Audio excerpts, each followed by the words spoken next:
We have always known the Indian passport to be this way, but was it always this way? Let's find out today.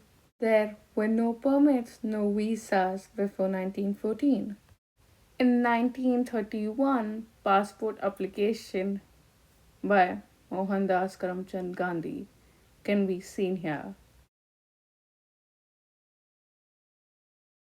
This is how a British passport looked in 1924, but was it the same for Indians too? British Indian passports were issued to British subjects of the British Indian Empire as well as to British subjects from other parts of the British Empire and subjects of the British protected states in India. These passports were introduced in British India after the First World War. The Indian Passport Act of 1920 required the use of passports, established controls on the foreign travels of Indians and foreigners traveling to and within India.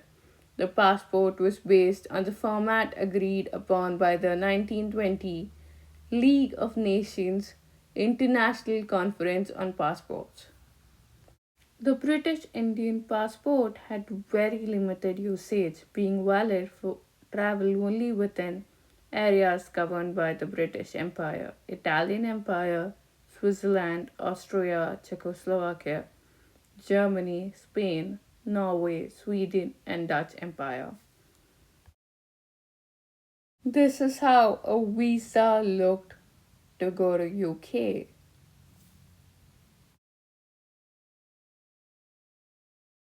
And a transit passport in France, written in French.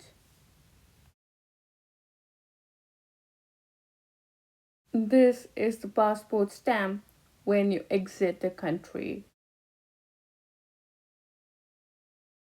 Use of this passport was discontinued after the establishment of the dominions of India and Pakistan in 1947, and its bearers were entitled to offer Indian, Pakistani, or British nationality.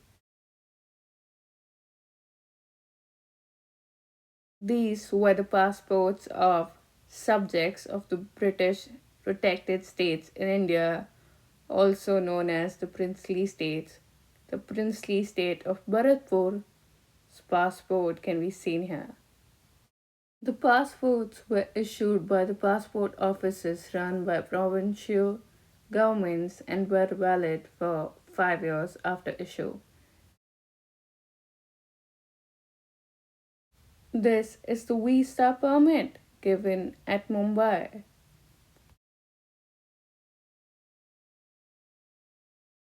The format to apply to a passport during British India. Passport laws were made strict in both the countries in 1952 despite Pakistan's continued aggression and infiltration. This is how a British passport looked like for British subjects in United Kingdom. Emblem of the British Empire was emblazoned on the front cover. The word British Indian Passport was printed above the emblem and the Indian Empire printed below. All these texts are printed.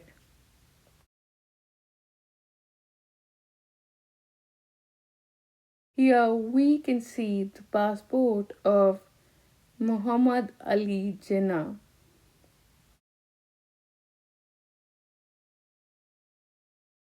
We can see that the passport is also issued in Mumbai, the headquarters of British India. Indian government allowed visa-free arrival from Pakistan until Second Kashmir War. Joint Indian-Pakistan passport issued to migrants to enable them to visit family, friends, and ancestral homes located on the other side of the Radcliffe Line.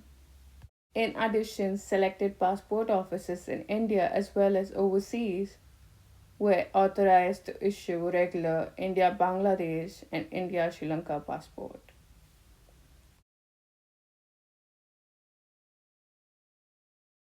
We now have three types of passport: the ordinary, the official, and the diplomatic passports. Ordinary passport in dark blue color is a type B passport and is for vacation, study, and business trips for ordinary citizens of India.